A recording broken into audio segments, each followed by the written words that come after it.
नमस्कार। आज की खास बातचीत में मैं आप सभी का स्वागत करता हूँ। दोस्तों, देश का हर नौजवान, हर युवा चाहता है कि वो कुछ करे अपने गांव के लिए, समाज के लिए, परिवार के लिए, अपने देश के लिए। इसके लिए हर युवा चाहता है कि एक अच्छी नौकरी उसे मिले, चाहे वो रेलवे में हो, बैंक में हो, स्टाफ सिलेक्शन में हो या अन्य किसी भी क्षेत्र में वो नौकरी करना चाहता है। नौकरी करने के लिए सबसे ज़्यादा ज़रूरी होता है उसे सही उचित मार्गदर्शक मिलना।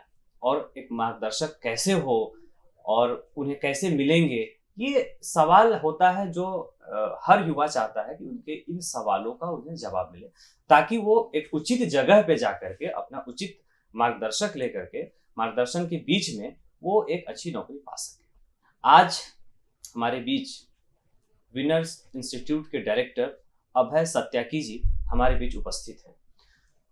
इनसे हम बातचीत करेंगे और जानेंगे कि इनके इंस्टीट्यूट में किन किन चीज़ों की तैयारियां होती हैं, किन किन चीज़ों के लिए पढ़ाई होती है और बच्चे किस प्रकार से पढ़कर आगे निकलते हैं, कुछ बनते हैं और अपने देश के लिए कुछ कर पाते हैं। तो सर, सबसे पहले तो आपका हमारे चैनल में बहुत बहुत स्वागत है। थैंक यू सर, जैसा कि हम आपके बारे में ये समझते हैं और ये जानते हैं कि आप ऑलरेडी एक बैंक में एक ऑफिसर के तौर पे आप जॉब करते थे और एक हाई प्रोफाइल जॉब और एक अच्छी सैलरी आपकी रही होगी सर। उसके बावजूद आपने वो बैंक का जॉब छोड़ दिया और उसके बाद फिर ट्यूशन इंस्टीट्यूशंस के बीच में आप कैसे आ गए सर? ये सफर कैसा रहा आपका? मैं तो सबसे पहले आपका धन्यवाद करना चाहता हूँ कि आपने ये प्लेटफॉर्म पे मुझे बुलाया और बीसीएन जैसे बड़े प्लेटफॉर्म पे ये मौका दिया कि मैं मेरी बात रख सकूं। और जैसा मैं चाहता था कि क्या होता है, बहुत बार लोग प्रेजेंट पूछते हैं जी। तो इनफैक्ट लोग प्रेजेंट ही पूछते हैं, किसी ने आज तक हिस्ट्री नहीं पूछा जी। हाँ, तो शुरुआत कैसे हुई, क्या हुआ, जैसे आपका पहला सवाल, तो जी। ये जो सवाल है मैं विस्तार से अगर बताना भी चाहूंगा तो जैसे कुछ पॉइंट्स होते हैं जो आपके लाइफ को चेंज करके रख देते हैं। जैसे अभी हुआ ये था कि मैं केमिकल इंजीनियरिंग किया, कहाँ से, नागपुर से ही। बहुत लोग सोचते हैं कि मैं बाहर से आया हूँ, but Laxman Institute of Technology Nagpur, यहाँ से मैंने केमिकल इंजीनियरिंग किया था। उसके बाद मैंने जो केमिकल इंडस्ट्री रिलेटेड कंपनीज के भी इंटरव्यूज दिए और साथ में बैंकिंग के भी एग्जामिनेशन की तैयारी जारी की।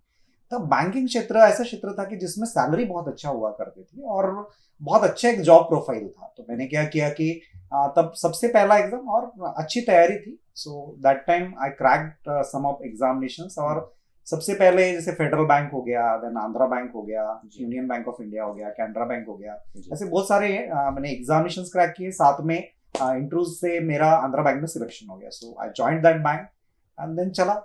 तो फिर सर्विस होती रही, चालू रहा। उसके बाद शादी हुई, मैम मेरे लाइफ में आई, Mridul ma'am. So Mridul ma'am was my first student, so उन्हें पढ़ाया घर पर, बट उनकी खुद की एक मेहनत थी, हार्डवर्क था, डेडिकेशन था, जिससे उन्होंने अराउंड 32 एग्जामिनेशंस उस टाइम क्रैक किए थे। सो होता क्या है कि जैसे पहले स्टार्टिंग में 3-4 एग्जाम वो भी फेल हुई, जैसे इंटरव्यूज में फेल हुई या कुछ सेक्शन में फेल हुई, लेकिन फिर क्रैक करती गई एग्जामिनेशन और ज्वाइन कर गई एसबीआई पीओ। उन्होंने ज्वाइन किया, फर्स्ट 5 टॉपर्स में थी। सो मैम ने ज्वाइन करने के बाद उन्होंने मुझे बोला कि सर, आपका जीवन का ध्येय ये नहीं होना चाहिए कि आप शायद इससे बड़ी चीज के लिए बने हो। आप पूरा जीवन अगर पूरा बैंक में व्यतीत करोगे तो एक जो आप कैलिबर रखते हो, you deserve more better than this, ऐसा उन्होंने बोला। तो फिर मैंने क्या किया कि रिजाइन किया। I was posted at Shirdi branch. Shirdi, आप साई बाबा शिरडी आप जानते होंगे, तो मैं वहां से रिजाइन किया। मैम वहां तब पुणे में पोस्टेड थी।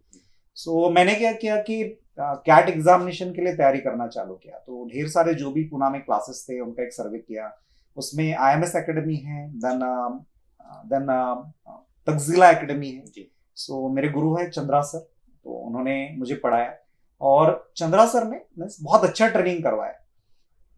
तो शुरुआत हुई, वहाँ कैट एग्जामिनेशन की तैयारी कर रहा था। उस वक्त मुझे याद है कि एक श्वेता हाउसिंग सोसाइटी थी। पर्सनल मैं बोलता हूँ कि मैं उस सोसाइटी में, हमारे 4th फ्लोर पे एक घर था और लिफ्ट नहीं थी। तो दैट टाइम एक सामने की बिल्डिंग में एक कर्नल रहा करते थे। सो वो जो कर्नल थे, उन्होंने रिटायर्ड कर्नल थे, तो उन्होंने मुझे एक दिन सलाह दी कि क्या आप हमारे 3 जो नेफ्यूज हैं उनको पढ़ाएंगे। ओके। सो मैंने पहले तो इनकार किया, लेकिन उन्होंने बहुत फोर्स किया कि सर आप पढ़ ही रहे हो, अगर आप पढ़ाते भी हो तो उसका बहुत अच्छा असर होगा। ये कब की बात होगी सर? ये अराउंड 2010 के बीच की बात होगी। सो ऐसा था कि मेरी माँ भी टीचर थी, ग्रैंडफादर भी टीचर थे, और मैं टीचर नहीं बनना चाहता था क्योंकि मेरी वाइफ ने बोला था टीचर से शादी नहीं करना है। फिर तो मैं नहीं बनना चाहता था, लेकिन मैडम ने बोला कि चलो करते हैं। So first time Isaac, Aradhana and Anthony, ऐसे 3 बच्चे थे ये। बेसिकली जबलपुर से थे, लेकिन वो वहां रहते थे उनके पास। फिर वो मेरे पास पढ़ने आए, तो मॉर्निंग में सेशन चालू हुआ। फिर 2 घंटे का सेशन मैं 3-3 4-4 घंटा ले रहा था, क्योंकि पढ़ाना अच्छा लग रहा था। So it was like hobby. फिर धीरे धीरे बच्चे बढ़े, उन्होंने अपने दोस्तों को लाया कि सर अच्छा पढ़ाते हैं, नाम हुआ, तो धीरे धीरे 55 स्टूडेंट्स हो गए। सो ऐसा भी वक्त आया कि फिर आजू बाजू के जो लोग थे वो मेरे बारे में मुझे ही कंप्लेंट करने लग गए कि नेचुरली था कि सर इनके साइकिल रहते हैं, ये रहता है। फिर मैंने क्या किया कि चलो, हाँ, फिर मैं तैयारी मेरी चली रही थी कैट की, और मैंने फिर क्या किया कि उस सोसाइटी से, जैसे एक नवी पेट पुणे, यहाँ एक शिक्षक भवन करके एक वास्तु है जिसमें अवरली बेसिस पे रेंट पे हॉल मिलते, तो वहां पे ले लिया मैंने, लेके गया। फिर बैच को लेके गया, बड़ा अच्छा बैच चल रहा था। सो अराउंड 6 मंथ्स 8 मंथ्स के after CSAT civil services aptitude test, ये एमपीसी में डिक्लेयर हुआ। तो एमपीसी में जब डिक्लेयर हुआ तो तब ऐसा समय आया कि लोग जो थे, तो पूरे महाराष्ट्र में ये सब्जेक्ट पढ़ाने के लिए टीचर अवेलेबल नहीं था। It was me first time who introduce, means I was introduce for this subject, ठीक है ना। इंट्रोड्यूस भी मेरे गुरु है रंजन कोडम्बे सर, भगीरथ एकेडमी। तो बड़ा सा क्लास है वो, उनका बड़ा नाम है सर का। उन्होंने मुझे बुलाया और सेमिनार लेने को लगाया बच्चों के आगे। सो अराउंड तब ऐसा डिसाइड हुआ था कि सीसैट इस सब्जेक्ट के लिए, क्योंकि सीसैट का कैसे था कि मराठी में भी पढ़ाना था, ग्रामर, मराठी पैसेजेस, और मैथ्स मराठी में पढ़ाना था। सो ऐसा टीचर थोड़ा अवेलेबल हो नहीं रहा था उनको। उस वक्त मेरी एंट्री हुई एमपीएससी में, और वहां से सफर चालू हुआ। तब सर ने बोला था कि 50 बच्चों का एडमिशन होगा और अच्छा चलेगा। मैं भी सोच रहा था चलो 3 महीना बैच करते हैं, मेरे कैट के तब तक इंटरव्यू आ गए थे। तो 1 साल वैसे ही मैं कैट प्रिपेयर कर ही रहा था। सो इंटरव्यूज आ गए थे और मैं चल ही रहा था, एम के इंटरव्यूज चल रहे थे। तो मैंने सोचा कि चलो 3 महीना ये कर लेते हैं उसके बाद। बट हुआ ये कि 50 बच्चों का एडमिशन नहीं हुआ, 800 बच्चों का, 850 बच्चों का एडमिशन हुआ। तो वो दौर ऐसा रहा कि नाम हो गया उस वक्त पूरे महाराष्ट्र में, जहां जहां मैं सेमिनार ले सकता था, क्योंकि महाराष्ट्र में अकेला टीचर था। तो मैं तब याद है मुझे, गोंदिया हो गया, देन बीड हो गया, देन राहुरी हो गया, अमरावती हो गया, अकोला एग्रीकल्चर कॉलेज हो गया। मैं हर जगह जाके सेमिनार दिया, कोकन में सेमिनार हुआ। सो हर जगह जाके मैं दिन भर पढ़ाता था, वापस सैटरडे संडे पढ़ा के फिर से वापस आके अपने बैचेस लेता था, और ये फ्री सेशंस थे सब बच्चों के लिए। इसी दौरान कुछ ऐसे इंसिडेंसेस हुए कि जिन्होंने मुझे प्रेरित किया कि मैं इस फील्ड को कंटिन्यू करूं। जैसा पहला इंसिडेंस तो यह है कि एक बड़वन Maske was my student basically, तो वो मेरे से मिलने आए। स्पेशली एबल्ड चाइल्ड थे, जैसे उनका विकलांग थे, थोड़ा पैर से उनका प्रॉब्लम था। तो मिलने आए, उन्होंने बोला कि सर 4 साल हो गए मेरा इंटरव्यू दे रहा हूँ, लेकिन मैं हो नहीं रहा है मेरा, आप इसमें कुछ सहायता करेंगे? सो मैंने बोला कि देखो बेटा, ये हॉल है ना, वो हॉल मेरा रेंट पे है और ओवरली बेसिस होता है, वहाँ इंटरव्यू की तैयारी नहीं हो सकता है। तो सर ने क्या किया कि फिर उनको मैंने बोला बड़वन को कि आप घर आओ, लेकिन मेरा घर 4थे माले पे था और लिफ्ट नहीं थी। तो ये आदमी, ये लड़का, मेरा बच्चा ऊपर तक कैसे चढ़ते हुए आता था, बड़ी मुश्किल से, लेकिन उसका डेडिकेशन, उसका जो अपना एक कहानी था कि वो कभी भी उस चीज से कभी उसने एक्सक्यूजेस नहीं दिया। डेली आता था, हम शाम के समय में 3 से 4 घंटा प्रिपेयर करते थे। सो फाइनली उनका एक सिलेक्शन आया जी, और मेरा भी उसी वक्त सिलेक्शन आया। सो मेरे 4 आईएम्स में सिलेक्शन हुए, लेकिन उनका जो सिलेक्शन आया उसका मेरे लिए बहुत महत्व था। Deputy superintendent of land records, इस पद पे उनका सिलेक्शन हुआ। सो अमॉन्ग द फर्स्ट 5 टॉपर्स में थे एमपीएससी थ्रू, और मेरा बड़ा उसमें बहुत अच्छा लगा मुझे। वो एक टर्निंग पॉइंट था, लेकिन मैं फिर भी असमंजस में था कि क्या मैंने ये करना चाहिए। फिर एक दिन मैं और मेरी वाइफ मार्केट गए थे, प्रगति बुक स्टॉल, तो वहां मैं कोई किताब खरीदने के लिए गया था। तो ऐसा हुआ कि एक दत्ता सर करके, दत्ता एक स्टूडेंट थे, मैं किताब ले रहा था, तो उन्होंने बोला कि अरे क्यों किताब ले रहा है भाई, एक बहुत अच्छा टीचर आया है पुणे में, बहुत अच्छा पढ़ाते, मैं भी उनकी तरफ क्लास लगाने वाला हूँ, तो मैंने बोला कि कौन है ऐसे, तो बोले कोई अभय सर करके, मैं भी उनसे मिलने अच्छा। वाला हूँ। तो मुझे ये समझ में आया कि बच्चे मेरे बारे में क्या सोचते हैं। जी। उन्होंने बोला कि ये टीचर से मिल लो, वो हर एक को पढ़ा सकते हैं। तो मैंने बोला अरे मैं तो बहुत ही बुद्धू हूँ इसमें। तो बोला कि नहीं नहीं वो पढ़ा देंगे। उसका जो एक विश्वास था वो काम कर गया। It was like epiphanic moment. वो एक टर्निंग पॉइंट था कि जिसमें मैंने डिसीजन लिया कि ये चीज करना चाहिए। वाइफ से भी पूछा, मैडम बोली कि ये एक ऐसा फील्ड है जहां आप बीमार भी हो लेकिन स्टेज पे चढ़ जाते हो तो ठीक हो जाते हो। सो फिर इसको कंटिन्यू किया। पिछले 12 साल में जी। हम लोगों ने आज ऐसा मुकाम आया है कि स्टूडेंट्स के लिए बहुत अच्छा काम किया है। पुणे में ब्रांचेस है और पुणे में बहुत अच्छा चलता है। सो वहाँ अराउंड एक 15,000 स्क्वायर फीट का बिल्डिंग है जिसमें सात्विकी अभ्यासिका, मैंने मेरे नाम से अभ्यासिका है, जिसमें 800 स्टूडेंट्स डेली बैठते हैं और रीडिंग रूम है। उसके बाद स्टूडेंट्स पढ़ते हैं। पिछले 12 साल में 22,000 से ज्यादा बच्चों ने इस संस्था से मार्गदर्शन प्राप्त किया है। 87% रिजल्ट है। सो जो लोग अपने देखिए सब हमारा कंट्रीब्यूशन नहीं होता है, स्टूडेंट्स का योगदान होता है। हाँ, सो ये फील्ड ज्वाइन करने के पीछे मीन्स मैं वो स्टूडेंट को याद करता हूँ कि वो मोटिवेशन था बड़वान, ठीक है ना। सो आज तक मैंने उसे नहीं बोला, आपके चैनल से शायद उसे पता चल जाए लोगों के लिए मोटिवेशन क्या होता है। टीचर्स होते, मेरे लिए स्टूडेंट रहा। Yes sir, thank you. अच्छा सर, ये जैसे आपको कितने साल का अनुभव है टीचिंग का? फिर टीचिंग फील्ड में मैं ऐसा समझिए कि मैं 2010 से आगे कंटिन्यू किया और यहाँ तक तो अभी 2010 से अभी 12 साल समझिए। 12 साल में ऐसा मानिए कि लगभग 22,000 से अधिक बच्चे नौकरी पे हैं। हाँ, ऑनलाइन ऑफलाइन दोनों। ऑनलाइन ऑफलाइन 22,000 से अधिक बच्चे मतलब अपने नौकरी पे हैं वो। हाँ, जैसे ऐसा नहीं बोल सकते। कैसा होता है कि 87% रिजल्ट हम क्यों बोलते हैं, तो कुछ लोग जैसे बीच में अपने एफर्ट्स छोड़ देते हैं। तो कैसा होता है कि ये जो एफर्ट्स छोड़ने वाले बच्चे हैं ये फिर प्राइवेट, सेमी गवर्नमेंट या ऐसे ऑर्गेनाइजेशन में लगते ही कहीं ना कहीं वो लग जाते हो जाते हैं। जैसा जैसे आपने बताया कि पुणे में अच्छा सेटअप है, काफी बड़ा सेटअप आपने अभी बताया हमें। तो फिर पुणे से इतना अच्छा सेटअप होने के बाद फिर नागपुर आने का फिर ये क्या रीजन था इसके पीछे? नागपुर में भी आप सेटअप शुरू किए। देखिए कैसा होता है कि बड़ा अच्छा चलता है नागपुर में। मैं अगर आप पुणे जाएंगे ना सर, तो पुणे में एडवर्टाइजिंग कुछ करने का जरूरत नहीं। बच्चे अपने आप रिकमेंडेशन, जो सीनियर्स है वो अपने आने वाली पीढ़ियों को रिकमेंडेड करते हैं और बच्चे आराम से एडमिशन लेते हैं हमारे यहाँ। बड़ा अच्छा चलता है। कंप्यूटर लैब है, रीडिंग अभ्यासिका है, सब फैसिलिटीज है और अच्छे टीचर्स है, एक्स बैंकर्स है ऑलमोस्ट। जैसे मेरी वाइफ SBI PO थी। सो उन्होंने एसबीआई में बहुत अच्छे पद पे काम किया, मैंने किया। फिर मेरे तरफ जो फैकल्टीज है ऑलमोस्ट बहुत सारे बैंकर्स थे। सो जैसे ओमकार बाबर, वो कैनरा बैंक पोस्टेड थे। देन ऐसे बहुत सारे लोग हैं, ठीक है ना। सो स्टाफ सिलेक्शन कमीशन थ्रू आए हुए कुछ लोग थे। तो अब हुआ ये कि एक कार्यक्रम के दौरान ऐसी बात हुई कि प्रशांत सर मुझे याद है, IRS ऑफिसर। तो उनकी मुलाकात हुई मेरी और उन्होंने बोला कि सर आप जो पुणे में काम कर रहे हो जी, पुणे में जो सिटी में आप काम कर रहे हो वो हमारे नागपुर में नहीं है। अगर आप सच में नागपुर से आपने एजुकेशन लिया है, लेकिन नागपुर में वो एटमॉस्फेयर, वो एक झील नहीं है कि वो चीज। जैसे आप पुणे में चलेंगे ना सर, अभ्यासिकाएं बनी हुई है, छोटे छोटे रूम्स में बच्चे रहते हैं और उसी एरिया में आपको अगर आप रास्ते पे भी खड़े रहे पेट में, तो आपको 150 बच्चे तो क्रॉस करके जाएंगे जो कॉम्पिटिटिव एग्जामिनेशन की तैयारी कर रहे हैं। आप नागपुर में बता दो ऐसा, तो ऐसा नहीं था। फिर मैंने इस बारे में बहुत सोचा कि बहुत बार ऐसा होता है, जैसे मैं गोंदिया में सेमिनार लिया था, लोगों को पता ही नहीं था कि कॉम्पिटिटिव एग्जामिनेशन होता क्या है।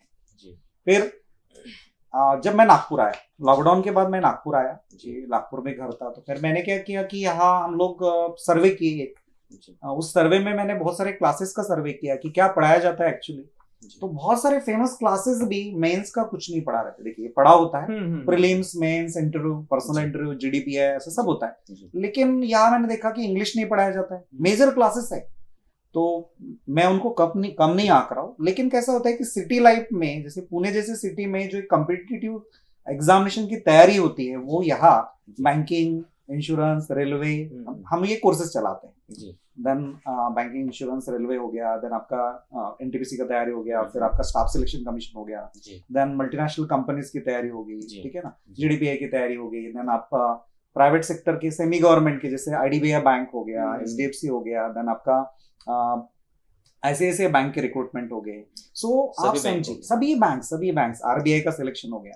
सो सिलेक्शन बहुत अच्छे दिए। आप पूरे महाराष्ट्र में देखेंगे तो सेबी ग्रेड ए का selection, then RBI grade B का सिलेक्शन, ये विनर इंस्टीट्यूट का अपना एक योगदान है। तो सर अभी इतने सारे बच्चे जॉब पे है, जैसे 22,000 से बच्चे थे, जब आपने स्टार्ट किया तब आपको कभी ऐसा लगा कि नागपुर में कोई ऐसे भी और भी चीजें हैं जो बच्चों को अच्छी सुविधा दे रहे हैं और उससे हमको आगे जाना है? मैं किसी का नाम नहीं लेना चाहूंगा, लेकिन क्या उस समय ऐसा कोई था जिसको लगा कि इससे हमको आगे निकलना है? इंसान का कंपटीशन खुद के साथ होता है। आप समझिए, देखिए कैसा होता है कि मैंने नागपुर में इंस्टीट्यूट क्यों खोला? It's a unique programme. आप देखिए, आपने देखा होगा पूरे इंडिया में क्लासेस कैसे चलते पता है? कंप्यूटर एग्जामिनेशन के 2 घंटा 3 घंटा, इसके ऊपर क्लासेस नहीं होते। मैंने यहाँ नागपुर में आके एक नया प्रोग्राम लॉन्च किया। ऐसा क्यों लॉन्च किया, उसके पीछे का भी कारण है। मैं भी गाँवखेड़े से आया हूँ सर। हम गाँवखेड़े से ना अकेले नहीं आते, अपने साथ 2-3 दोस्तों को लेके आते। जब हम खुद में चेंजेस लाने की कोशिश करते तो हमारा दोस्त क्या करता है, हमारे पैर खींचता है। जब हम अच्छी मराठी में बात करते तो बोलता है, अरे आपल्या गावचीच मराठी बोलली पाहिजे, तू का मोठा शहाणा झाला। सो ये जो कहानी है वो बच्चे को इंग्लिश बाकी चीजों पे वो काम नहीं करने देते। सो आप समझे एटमॉस्फेयर की कमी, ये सबसे बड़ा रीजन है। मैंने यहाँ एक फुल डे 10 आवर्स का बैच चालू किया। पूरे इंडिया में कोई ऐसा बैच नहीं है। आप पता कीजिए 10 आवर्स में आप कितने देर का ब्रेक? आप समझिए 9:30 चालू होता है। सो 9:30 से 5:30 आप समझिए, रात को 9 से 11 इस तरह से ऑनलाइन पढ़ाया जाता है। फिर दिन में ऑफलाइन, रात को क्लासरूम टीचिंग दिन में, और रात को ऑनलाइन पढ़ाया जाता है। अब इसमें क्या होता है कि बच्चे को पूरा एटमॉस्फेयर दिया जाता है, उस अलग अलग सब्जेक्ट्स की पूरी कहानी उससे करवा कर ली जाती है। टेस्ट लिए जाते हैं, पैटर्न्स लिए जाते हैं, ऑफलाइन ऑनलाइन सब टेस्ट होते हैं, उससे पूरी चीजें छुड़ा कर लेते हैं, शॉर्टकट्स पढ़ाए जाते हैं। सो आप समझिए, जो भी हमारे शॉर्टकट्स है, जो भी हमने आज तक अचीव किया है, उससे पूरा काम करवाया जाता है। ठीक है, तो उसका सिलेक्शन का जो है, चयन का जो रिक्वायरमेंट है, होलिस्टिक डेवलपमेंट है। आप समझिए, उसे स्पोकन इंग्लिश के लिए अलग से क्लास लगाने का जरूरत नहीं है, उसे टेस्ट सीरीज लगाने की जरूरत नहीं है, कहीं कुछ नहीं करना है, बस हमारे साथ जुड़ गए और वो काम कर रहा है, वो अपना काम कर रहा है, हम भी अब उसके साथ काम कर रहे हैं। और दूसरा चीज है कि इस एग्जामिनेशन का सबसे बेहतरीन, सबसे महत्वपूर्ण पॉइंट है कंसिस्टेंसी। अगर वो कंसिस्टेंसी नहीं है, अगर वो कंसिस्टेंट नहीं है, छुट्टियां ले रहे हैं, बीच में ही जा रहे हैं, तो रिजल्ट आना बिल्कुल मुनासिब नहीं। तो प्रॉब्लम ये है कि हम बच्चों को, इवन आप समझिए दिवाली में भी छुट्टी नहीं दी। तो कंसिस्टेंसी इज द की। अच्छा, पिछले 10-12 साल से आप इस फील्ड में हैं। 10-12 साल पहले कैसे स्टूडेंट थे, उनका डेडिकेशन कैसा था? अभी जो स्टूडेंट्स हैं वो कैसे हैं, उनका डेडिकेशन कैसा है? अच्छा, पिछले 1 दशक में अगर हम बात करें तो कुछ चेंज आपने देखा है अपने लाइफ में, तो उस चेंज के बारे में बताएंगे, पहले और अभी के स्टूडेंट में क्या चेंजेस है? सर, मैं जब स्टूडेंट था ना, सोशल मीडिया आप समझिए हमारे पास मोबाइल नहीं थे, ठीक है ना, एग्जामिनेशन के पैटर्न अलग थे जी। बच्चों के हाथ में इतना easily Google, social media, YouTube, ये सब कहानी नहीं थी जी। आप समझिए, आज बच्चे का कंसिस्टेंसी पे सबसे मारक ये चीज है। आप बच्चे को आप प्रस्तावना करते, तब तक वो उस प्रस्तावना को, अभी हमारा वीडियो चल रहा है ना अगर, तो आप समझिए कि तब तक वो इंस्टाग्राम पे, फेसबुक पे सबको टच करके आएगा, और फिर एंड में मैं क्या बोल रहा हूँ, ऐसा है। ये उनका जो एक लिमिटेशन है, आप समझिए। मैं डिस्ट्रैक्शन का कहानी, आप समझिए, डिस्ट्रैक्शन इतना ज्यादा है। अभी आप समझिए, कल की मेरे समय में क्या था, मैं अगर कुछ 4-5 पॉइंट अगर मैं बोलना चाहूंगा, तो मैं याद है मुझे कि हमारे समय में सर इंटरव्यूज के लिए ना पूरा इंडिया में अलग अलग उनके हेड ऑफिस जाना पड़ता था बैंक वाइज। आज ऐसा नहीं है। आज आप मैं समझिए, मैं पहला फेडरल बैंक का इंटरव्यू अलुवा केरला एर्नाकुलम के बाजू में, फिर दूसरा इंटरव्यू मैंने दिल्ली पंजाब नेशनल बैंक, तीसरा मैंने union bank of India Bombay Mumbai, वहां अलग अलग जगह, कैनरा बैंक के लिए बैंगलोर गए। बट ये आज बच्चों के साथ नहीं हो रहा है। आज बच्चे बस पुणे जाते हैं, वहां इंटरव्यू देते हैं, पुणे या औरंगाबाद मिल जाता है सेंटर, बट ये ऐसा तब नहीं था। तो ये चेंजेस हुए। स्टूडेंट्स में क्या चेंजेस है? स्टूडेंट्स आप देखिए, पुराने समय में माँ बाप का एक डर होता था। माँ बाप भी ऐसे थे कि एक डर जो था कि पढ़ने के लिए माँ बाप का ना एक पार्टिसिपेशन था, ये आप समझिए। सो आज जो है डिस्ट्रैक्शन क्या है, हम सर जब स्टूडेंट थे ना, हमें घर से फोन आने के लिए 3-3 महीना 2-2 महीने में एक बार फोन आता था, समझिए। आज अगर मेरे एक स्टूडेंट ने मुझे कंप्लेंट किया कि सर मैंने, मेरे फैमिली का एक ग्रुप है सभी रिलेटिव्स का, उसको मैंने छोड़ दिया क्योंकि मेरा इंटरव्यू है, तो मेरे पापा मुझे डांट दिए। ओके, हाँ, आप समझिए, ये जो डिस्ट्रैक्शन है, ये डिस्ट्रैक्शन सबसे बड़ा प्रॉब्लम है। देन दूसरा है, तो मैंने 10 आवर्स का बैच क्यों लिया, कंसिस्टेंसी, वो उस फील्ड से बाहर निकले, उन सबको छोड़कर कॉम्पिटिटिव एग्जामिनेशन की तैयारी करे, समझिए आप। दूसरा आप समझिए रिएक्शनरी नेचर। जब मैं स्टूडेंट था ना, तो चाणक्य मंडल के एक टीचर है, बड़े वो डायरेक्टर है, गुरु है हमारे, तो वो उनका नाम है अविनाश धर्माधिकारी सर। सो उन्होंने एक स्पीच दिया था, उनकी किताब में भी इसके बारे में आपको मिलेगा राइटअप में। तो उन्होंने लिखा था कि रिएक्शनरी नेचर, चीजें आपकी तरफ बढ़ेगी, लेकिन आपने रिएक्शन कौन सी चीज पे देना है वो आपने सोच कर देना है। हर चीज पे तुनक कर जवाब मत दो, हर चीज पे रिएक्शन मत दो, चिड़ो मत, डांटो मत, थोड़ा सा आप देखो कि क्या वो आपके भविष्य के लिए इतना इंपॉर्टेंट है, सो तभी आप रिएक्शन दो। तो उस रिएक्शनरी नेचर पे काम करना बड़ा जरूरी है। और उस स्टूडेंट लाइफ में ये रिएक्शन देना, आज समझिए हमारे समय में लाइक देना, कमेंट करना ऐसा था ही नहीं। आज प्लेटफॉर्म उपलब्ध है, बच्चा उठ के कुछ भी बोल देता है। सो ये जो कहानी है रिएक्शनरी नेचर, इसको जितना कंट्रोल करेंगे उतना सही होगा।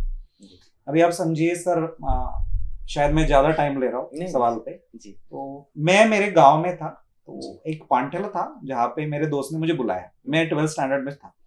तो मैं छोटा सा मेरा वाकया, मेरी स्टोरी, तो मुझे बुलाया उन्होंने, और सर ने क्या किया कि एक मेरे दोस्त ने मुझे बुलाया, और गुटखा होता है ना, वो मुझे बोला कि चल खा के दिखा।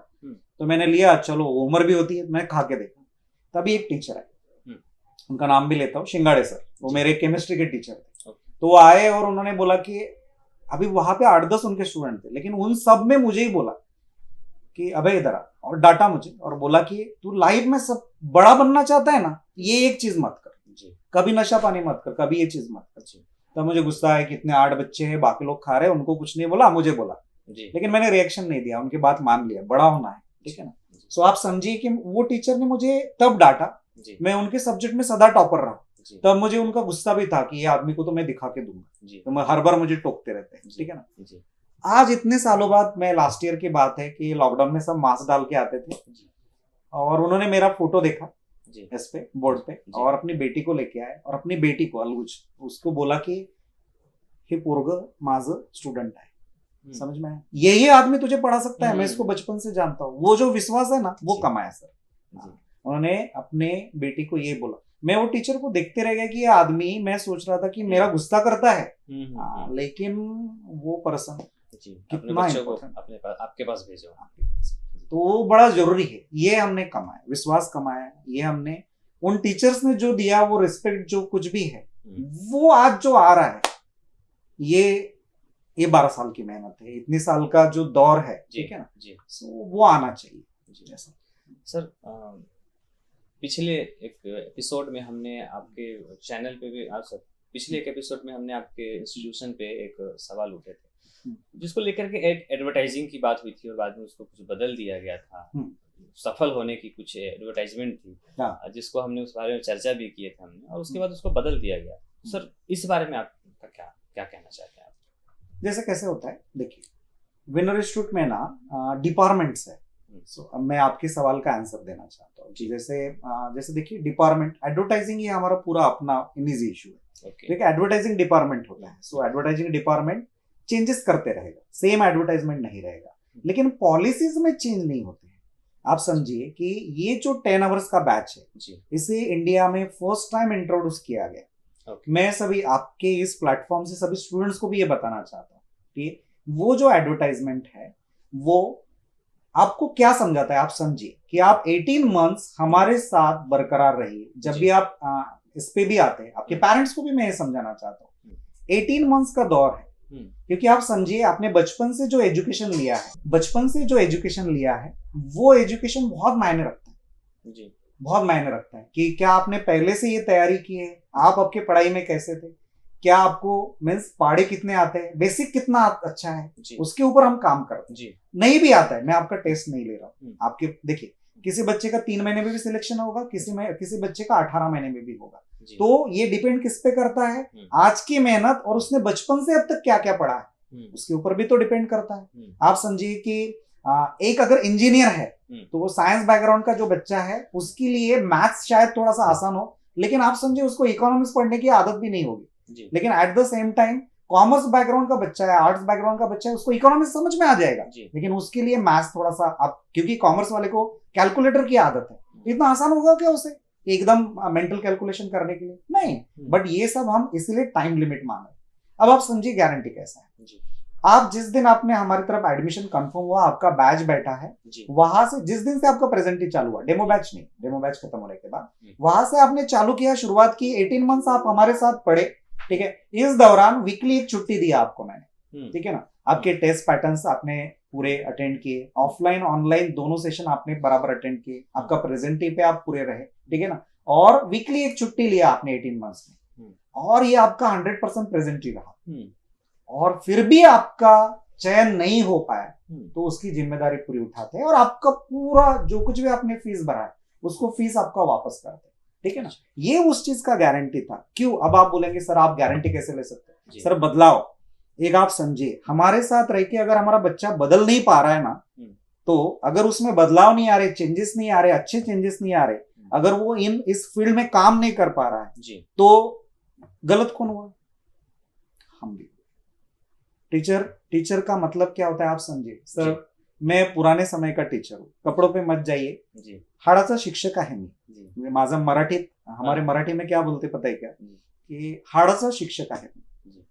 इसका मतलब समझिए कि पुराने समय के टीचर्स कैसे योगदान रहता था उनका, कि कान पकड़ते थे, उसकी हर एक चीज पे कंट्रोल करते थे। आप समझिए 2010-11 में जो बच्चे चले गए, आज भी वो रिलेटेड है हमसे, उनके हर एक चीज को कंट्रोल करते हैं हम लोग, वो प्रॉब्लम बताते हैं, हम सोल्यूशन देते हैं, वो शेयर करते हैं सर, उनका फैमिली प्रॉब्लम तक शेयर करते हैं। आप समझिए उनका बस वो बैंक में लग गए करके खत्म नहीं हुआ रिलेशन, आज उनका इंटरनल एग्जामिनेशन, GIB CIB जो भी इंटरनल एग्जामिनेशन होते हैं उसके ऊपर हम काम करने में मदद करते हैं, ताकि उनका प्रमोशन ट्रांसफर इस पे हम सहायता कर पाए, ठीक है ना। हमारी तरफ से जो जो बन पाता है उनके लिए करते हैं। अब जो बच्चा रिलेशन ही नहीं रखेगा तो वो तो फिर अभी नहीं हो पाता है। जैसे ग्रुप्स बने हुए हैं सीनियर्स के, जैसे एक मैं आपको एक सिंपल उदाहरण देता हूँ। कॉस्मस बैंक का एक बिल्डिंग बना है, कहा शिवाजी नगर पुणे, तो मुझे इनवाइट किया गया, तो मैं गया, मुझे लगा कि क्या ये ऐसा है, लेकिन ये पता चला कि 9 फ्लोर के बिल्डिंग पे हर एक फ्लोर पे विनर का बच्चा है, ऑफिसर।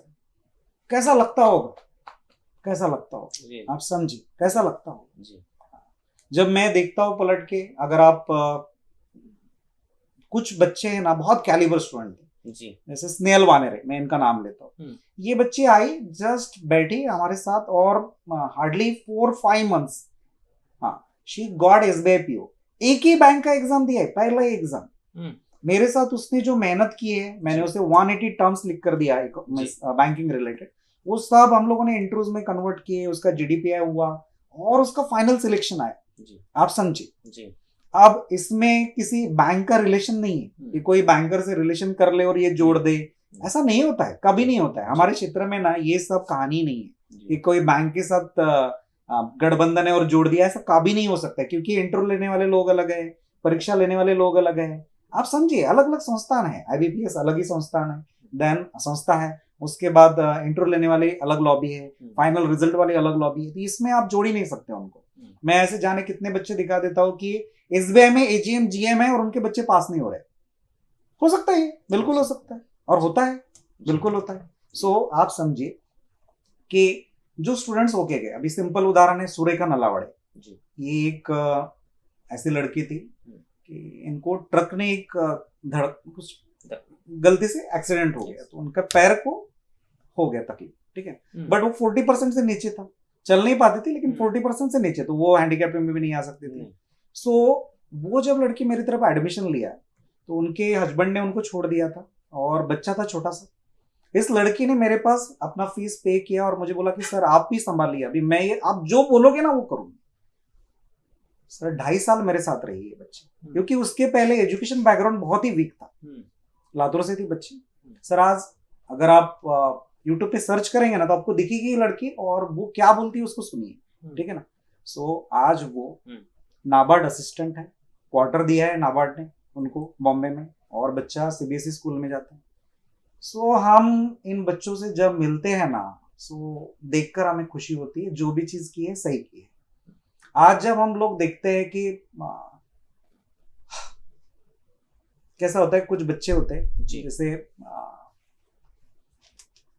क्या होता है कि एक शेड़के मैडम करके जी। वो लड़की थी हमारे पास, वो 8 मंथ्स प्रेग्नेंट थी जब वो इंटरव्यू को गई थी। तो शायद मैंने मृदुल मैडम को कमेंट भी किया था कि वो शायद नहीं लगेगी। ओके। लेकिन आप समझिए कि मैं खुद ऐसा शासन था उसके सिलेक्शन के बारे में, पर मृदुल का रोल है कि वो इंटरव्यू प्रिपेयर करके देती है, मेरा रोल है प्रीलिम्स मेंस, ठीक है ना।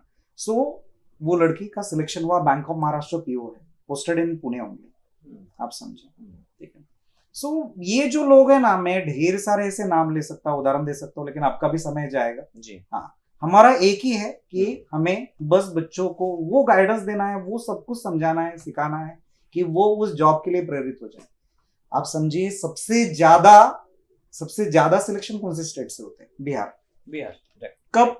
कब वो तैयारी करते पता है आपको? वो तैयारी करते हैं 9 से ही चालू कर देते, 9-10 से चालू कर देते कि इस पद पे जाना है, आईएएस बनना है, बैंक में लगना है। लेकिन हमारा महाराष्ट्र में क्या है प्रॉब्लम? पीजी के बाद, ग्रेजुएशन के बाद तैयारी, उसके बाद सोचेंगे क्या करना उसके बाद सोचा जाता है जी। और माँ बाप सोचते हैं कि कुछ पैसा दे दिया, 3 महीने में रिजल्ट क्यों नहीं आया, 4 महीने में, 6 महीने में रिजल्ट क्यों नहीं आया? ऐसा नहीं होता है, इट टेक्स टाइम। तो फिर जब अब कोई बच्चा अपने ग्रेजुएशन के बाद ये सोचता है कि उसे एमपीएससी करना है, यूपीएससी करना है, किसी बैंक में जॉब करना है, जो भी है, अब आपके पास जो है 18 महीने का कोर्स है, राइट? तो फिर 18 महीने में वो बच्चा पास करेगा या नहीं करेगा, फिर इसका सिलेक्शन आप किस बेस पे पहले करते हैं? शुरुआत में आप किसी चीज को, बच्चे को कोई एग्जाम वगैरह लेते हैं जिससे आप ये सेलेक्ट कर सके कि हाँ ये 18 महीने में आपके पास बैठेगा, ये कुछ ना कुछ कर पाएगा? सर देखिए, मैं जब स्टूडेंट था ना, मैं गांव से आया था जी। तो मैं नागपुर में ना एक एडमिशन लेने की कोशिश कर रहा था जी। किस चीज के लिए? 11th-12th के लिए जी। तब यहाँ एक ऐसा क्राइटेरिया था कि इतने परसेंटेज हो, कुछ बड़े अच्छे कॉलेजेस थे जी। इतने परसेंटेज के ऊपर ही रहा तो हम एडमिशन देंगे। करेक्ट। तो रिजल्ट तो आना है, लेकिन ऐसा मैं कुछ नहीं किया। और ये भेदभाव ना, क्या माँ बाप कभी अपने बच्चों में भेदभाव करते क्या? नहीं सर, वो पेरेंट्स है ना, वो फर्स्ट लाइन पेरेंट्स है, हम सेकंड लाइन पेरेंट्स है, उन बच्चों के हम पेरेंट्स है। आप समझिए इस बात को कि मैं ऐसा कुछ टेस्ट लेने में यकीन नहीं रखता, मैं कभी लूंगा भी नहीं। जो बच्चा मेरी तरफ एडमिशन लिया है, जो ग्रेजुएट है, अंडर ग्रेजुएट है, उसका ग्रेजुएशन ऐसा नहीं है कि ओनली ग्रेजुएट है मेरे पास, अंडर ग्रेजुएट भी लोग हैं। हाँ, सो उनका कहानी क्या है कि जब तक वो पास नहीं होता है, फिर उसे 4 साल लगने दो, 5 साल लगने दो, हमारा कंसर्न है। अगर फर्स्ट ईयर का बच्चा है तो उसका ग्रेजुएशन 3 साल बाद होगा। कुछ एग्जामिनेशन 12 बेसिस पे भी होती है, एसएससी, सीएचएसएल जी। हाँ, सो बहुत सारी एग्जाम्स है ऐसे होते हैं। तो उनको हम लोग, एमटीएस है तो हम लोग उनको उन एग्जामिनेशन पे बैठाते हैं, लेकिन उनको जाने नहीं देते। बहुत लोग होते हैं कि हमारी बात मानते हैं। अभी मैं आपको कुछ लोगों का उदाहरण दूंगा कि उनको जॉब छोड़ने को लगाया हम लोगों ने, कि जैसे बना हुआ जॉब है, जैसे कैनरा बैंक में पोस्टेड थे बाबर सर, तो उनको मैंने क्या बोला कि चलो आप छोड़ दो उस जॉब को जी। और उनके फादर ने तक हमें डांटा कि सर क्या कर रहे हो, बच्चे को जॉब है अच्छा और आप छुड़वा रहे हो कोई लेकिन उसका कैलिबर ही अलग था। अच्छा। उनको बिठाया, उनको कैट का प्रिपेयर करने को लगाया जी। सर IIM कोझिकोड से डिग्री हुआ है, आज आप लाखों में पैकेज है। हाँ, सो ये पहले हो सकता था क्या? ये आप समझिए। तो वो सिलेक्शन हम पे रखते हैं कि किस बच्चे को क्या सलाह देना है। कभी कभी आपके पास में ऐसा होता होगा कि किसी बच्चे में टैलेंट तो है, लेकिन हो सकता है कि वो आपकी फीस नहीं भर पाए, आपकी या किसी भी इंस्टीट्यूट की फीस ना भर पाए, लेकिन वो पढ़ने की चाह रखता है, कुछ करने की, कुछ बनने की चाह रखता है, लेकिन उसकी इकोनॉमिकल कंडीशन अच्छी नहीं है। तो फिर ऐसे में आप क्या करते हैं? अभी आप देखिए कैसा है, 2 क्राइटेरिया है जी। या तो हमारी फीस पूरी पे करने वाले भी बच्चे हैं। अब आप हमारी तरफ देखेंगे ना सर, तो हमारी तरफ बच्चे किस टाइप से हैं कि बर्तन मांजने वाली एक पेरेंट है जी, क्योंकि फादर की डेथ हुई कोरोना में और बर्तन मांजती मम्मी और उनकी बेटी हमारी तरफ पड़ती है। तो ये पॉसिबल है, बिल्कुल पॉसिबल है। आप सोचिए कि जैसे फीस एक जो क्राइटेरिया है, उससे बढ़कर कुछ चीजें होती है। अगर वो बच्चा सच में होशियार है, अगर वो बच्चा सच में प्रूव करता है कि वो लायक है, तो हम लोग क्या करते हैं, उस चीज पे काम करते हैं कि चलो ठीक है, ये बच्चा अगर है तो उस अभी फीस के लिए जो है ना, हम लोग एक बैंक का उनको प्रोवाइड भी करते हैं कि बैंक उनको क्या करती है कि उनको लोन देती है ट्यूशन क्लास के लिए लोन देती है और वो इजीली पे कर पाते हैं। फिर भी नहीं कर पाते हैं, हम उनको सहूलियत देते हैं कुछ चीजों में और कंसेशन भी देते हैं। बहुत बार ऐसा होता है कि इवन अगर आप देखेंगे तो यहाँ के बहुत सारे कार्यक्रम जो है, ठीक है ना, गवर्नमेंट रन जो प्रोग्राम्स है उनमें भी हमारे यहाँ फैकल्टी जाके पढ़ाते हैं जी। तो उसका बेनिफिट होता सर नागपुर में आपकी इंस्टीट्यूशन कब शुरू हुई? है। जस्ट 9-10 बैक, ऐसा आप समझिए कि ऐसा लेते हैं हम लोग, 1 साल हो गया, ठीक है ना, जब बैच चालू हुआ जुलाई 2021, ठीक है ना। 21। हाँ, सो तब हम ऑफिस शुरुआत की लॉकडाउन के बाद, लेकिन तब भी लॉकडाउन, सेकंड लॉकडाउन लग गया था, सेकंड या थर्ड लॉकडाउन लग गया था। तो तब ऐसा था कि अक्टूबर नवंबर में जैसे चालू हुआ, तो जो बैचेस रन हो रही थी, सो जैसे हम लोगों ने ये संख्या बढ़ती गई, पहले इसमें तो मेरे गांव से ही बहुत सारे बच्चों ने एडमिशन लिया, एक विश्वास होता है। तो फिर उन लोगों ने एडमिशन लिया और फिर बैचेस चालू रहे। तो एक बैच में 85 बच्चे होते हैं। जैसे आप देखिए, अगर कंपेयर करते हैं, तो मैं अगर किसी और क्लास से अगर नागपुर में मैं कंपेयर करता हूँ, आप समझिए कि क्लासेस में क्या होता है, मैं नॉर्मली क्लासेस वालों के अंदाज में आपको समझाने की कोशिश करता हूँ। क्या होता है कि एक 100 का बैच बैठा रहता है, तो डेली उसमें ये लोग क्या करते हैं, दूसरे क्लासेस की बात कर रहा हूं मैं, उसी में डेमो बिठाए जाते हैं। नया एडमिशन वाला बच्चा है, टीचर क्या करता है कि जो नया एडमिशन वाला है उसी के हिसाब से वो आसान आसान चीजें पढ़ाता है, फिर से वो एडमिशन हो जाते हैं, फिर उसका एडमिशन हो गया, फिर से दूसरे दिन। हमारे यहाँ ये नहीं होता है। हमारे यहाँ 50 का एक बैच बैठ गया, उनको सेपरेट एक हॉल दे दिया, फिर उनका पूरा ट्रेनिंग खत्म होने के बाद, 3 से 4 महीने का ट्रेनिंग खत्म होने के बाद, मीन्स उस बैच में नया डेमो नहीं बैठेगा, डेमो का हॉल ही अलग है। हाँ, उसमें तो इन बच्चों को जिनको हमने बैच दे दिया, उन बच्चों को डिफिकल्टी लेवल बढ़ा सकते हैं, कम कर सकते हैं, ज्यादा कर सकते हैं, वो सब चीजें कर सकते हैं स्कूल में, लेकिन इसमें नहीं कर सकते।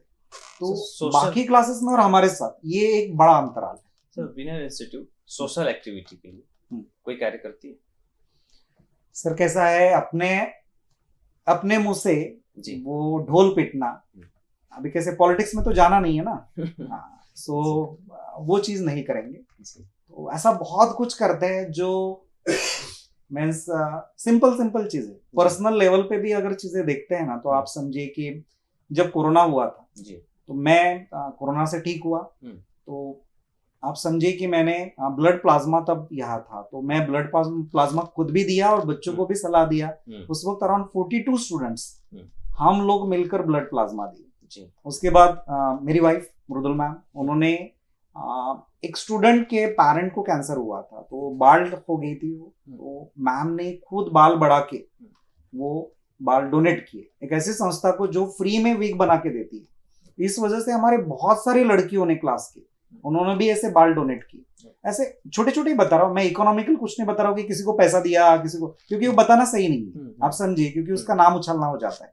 क्योंकि मैंने देखा है लोग एक केला देते हैं पेशेंट को और उसका फोटो डालते हैं, ठीक है ना, मैं वो सब चीज पे यकीन नहीं करता हूँ, ठीक है।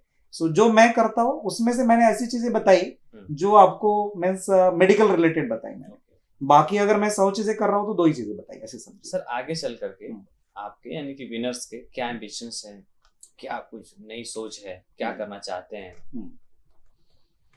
देखिए सर, इंस्टीट्यूट है ना, इंस्टीट्यूट जो एम्बिशन है, मेरा एम्बिशन, मैं चाहता हूँ कि एक, जैसे जब मैं इस फील्ड में आया था, मैं और मेरी वाइफ ने ना इसके लिए बहुत सेक्रीफाइसेस किए।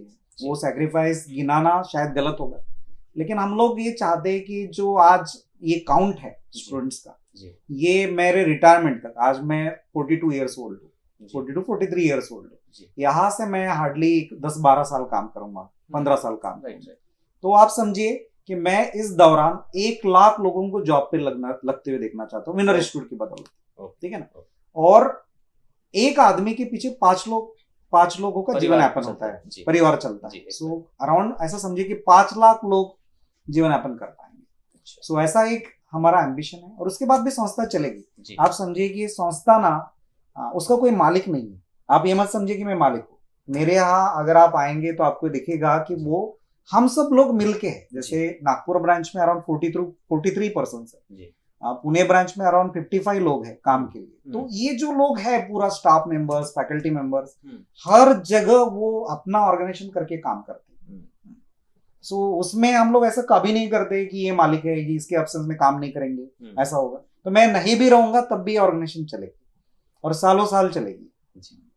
Thank you. मुझे लगता है कि काफी सवाल हमने इनसे पूछा है और जिनका सही सटीक जवाब हमें मिला भी होगा, क्योंकि ये सवाल सिर्फ हमारे नहीं थे, क्योंकि ये सवाल हो सकता है कि हमारे दर्शक जो हमें देख रहे हैं उनमें से कई लोगों के मन के सवाल होंगे, जिसमें से कई सवाल हमने अभय सत्यार्थी जी से लिया है, पूछा है।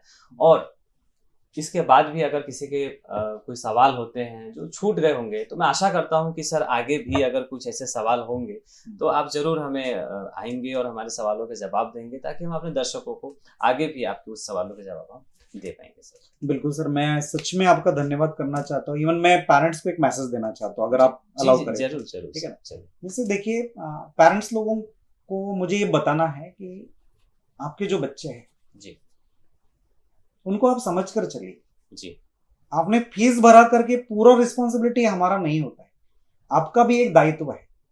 आप बच्चे को कहीं शादी में लेके चले गए, कहीं कुछ दूसरे चीज में आप लेके चले गए, ऐसा मत कीजिए। उसके लाइफ का उसका 18 मंथ्स उसको खुद का लाइफ का 18 मंथ्स उसको दे दीजिए।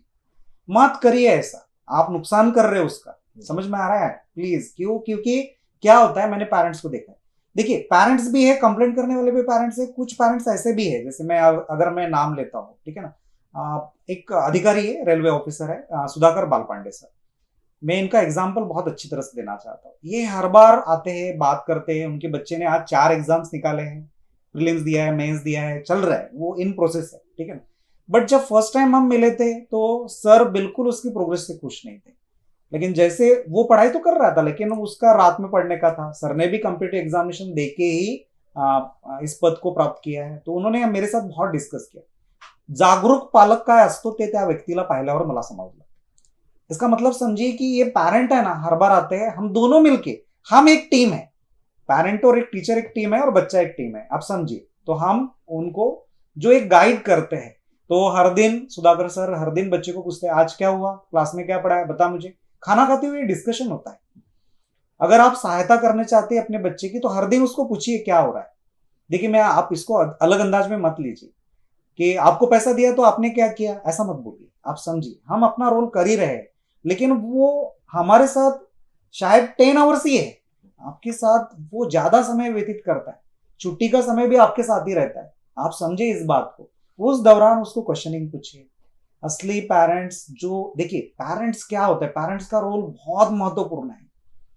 बच्चे का मेंटेलिटी, उसे फेथ, विश्वास, एक फेथ होता है, आप रखिए, बच्चे पे फेथ रखिए, हम टीचर्स पे फेथ रखिए, ठीक है ना। और उसके बाद पेशेंस। पेशेंस क्या कि उसका रिजल्ट आएगा, उसका रिजल्ट आएगा।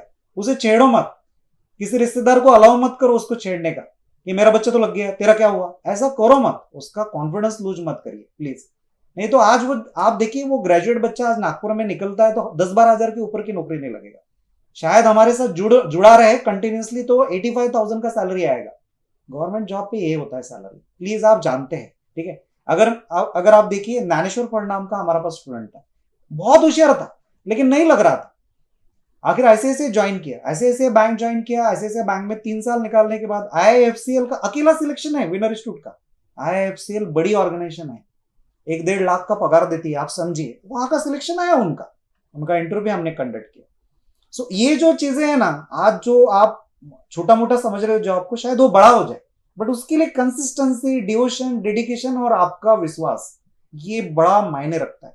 प्लीज सभी पेरेंट्स से मेरी विनती है कि अपने बच्चों पे विश्वास जताइए और अच्छा काम करेंगे, मिलके काम करेंगे। Thank you very much. Thank you. तो आज हमारे साथ खास मुलाकात में थे विनर इंस्टीट्यूट के डायरेक्टर अभय सात्यकी सर। आप सभी दर्शकों का बहुत बहुत धन्यवाद।